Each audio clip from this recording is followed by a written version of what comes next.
But yeah, Raphael will appreciate this. Is that's like Bashar had talked about that is essentially it's like Exactly. it's two gears coming together, and if one gear is spinning at a high rate and the other gear is spinning slowly, then the two gears conflict and something breaks essentially. So which causes cognitive dissonance, and essentially it's just one person feels negativity where the other person isn't feeling negative at all, nor is it negative. It's just inherent, resonant patterns.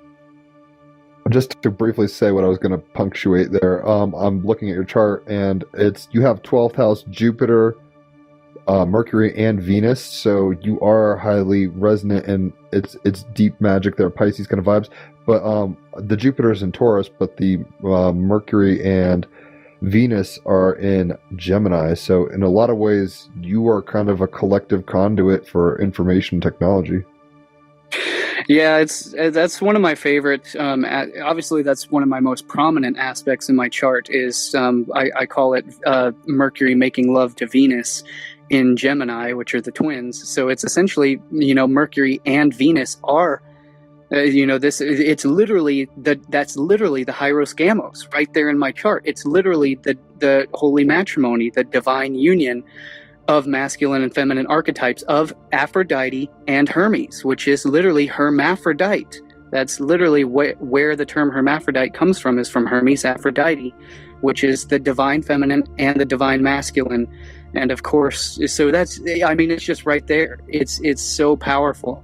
And it's like that GIF from fucking Jurassic Park. Well, there it is. It's like, yeah, I can't unsee this. Yeah, it's incredibly interesting, and it's amazing. I'm always amazed at how it really does manifest itself powerfully. Not just in my chart, but in many others charts and everything. But it's very prominent in observing like anything that I put out, because obviously it's that powerful union of both masculine and feminine archetypes, which is the right and left hemisphere archetypes.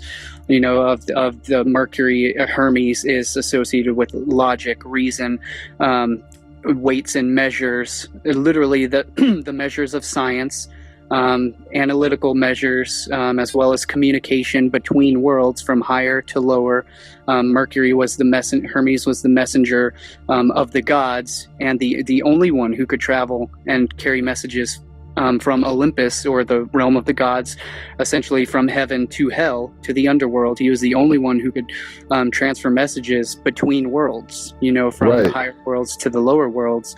And it's speech, intellectualism, thought, consciousness, writing, and then, of course, the feminine aspect, Venus, Aphrodite, is beauty, love, poetry, abundance in terms of finance. And again, Hermes is also finance and weights and measures as well. So it's this powerful combination. And I feel that's why, that's why it comes out in the sort of videos and the sort of syncs that I make without even trying. It tends to blend both the mystical as well as the actual, the tangible, the rational, and I feel that's what makes it so unique and stands apart from a lot of other things that are usually either just, they're sort of channeled messages, so they're very mystical but not very well grounded in like actual research that you can use to that you can use to awaken other people who. Your thumb might have slipped, Cullen. Oh crap! Yeah, it did. There's that 12th house Mercury. That's all good. I have a 12th house Mercury too. We're channels, but keep going with what you're saying. But yeah, because straight up, your content is like one of the reasons that Team Rabbit Hole exists. Like, it is rabbit hole-esque. It just flows and flows and flows, and it's hitting you in the face with discrete data. Like, there's lily pads to hop on, but it's like it's like Frogger or something. There's an infinite amount of lily pads to hop on. It just goes and goes and goes and goes. It's dope. Yeah, that's exactly the point, and that's exactly the purpose. And I mean, that's what I'm intentionally trying to do. Is I'm trying to reach the people who are not. I'm trying to reach the people who aren't conscious or who aren't aware of these type of things that we're interested in. And but I'm sure most people are interested in this type of stuff. It's just they don't have that sort of, if only they knew. Yeah, it's just they don't have that lily pad to jump, to that sort of rung on the ladder to actually, to cling onto, a sort of, foothold to grasp that will allow them to then reach higher and to progress further. And that's exactly what I'm trying to do, is I'm trying to provide actual real world tangible models of, of things that can be easily understood and that can be easily fact checked and verified.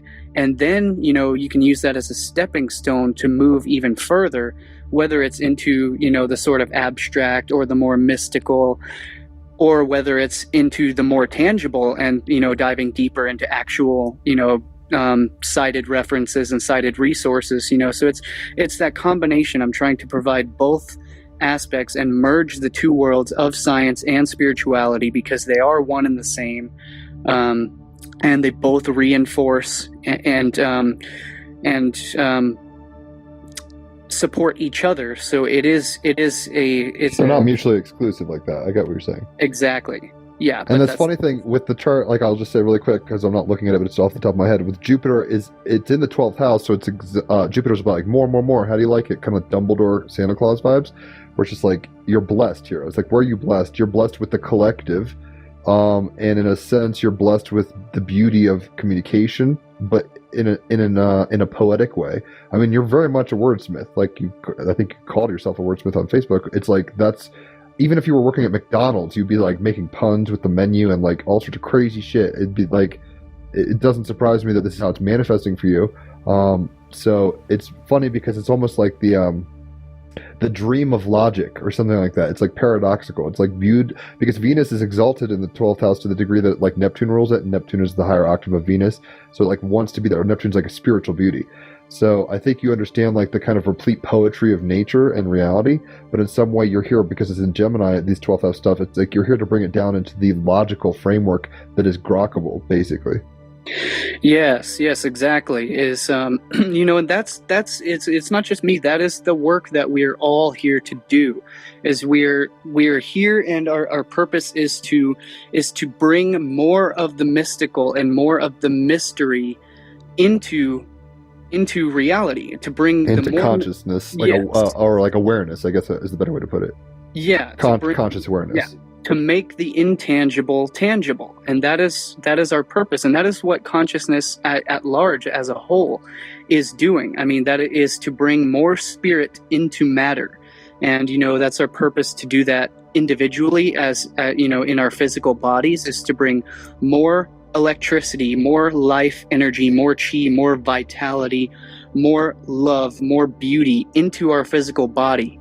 To strengthen it, to hone it, to sharpen it, to achieve mastery over that, because our body everything is energy. And so it's the path and the journey is about bringing more energy and coalescing more of that energy into coherent form, which is exactly what through the process of sacred geometry, because that's what sacred geometry is. It's like the manifestation template, basically. Yes, it's literally the mathematical structure which is utilized in order to organize more energy into more coherent patterns, which provides more power. And it provides, so this is how, computer science is progressing, is, you can store more memory by things becoming more fractal. And by things becoming more fractal means that it becomes more coherent. And so that's exactly how the human brain functions as well. There are those ridges or lobes in our brains. There are those, I forget exactly what they're called off the top of my head, but the little lobes. No pun intended. Yeah, the little ridges in our brains. The more of those that you have, it means the more cognitive capacity that you hold. It means you can memorize more things more quickly and more easily. You can recall things more quickly. It means you can compute complex equations or more complex tasks more rapidly and more quickly.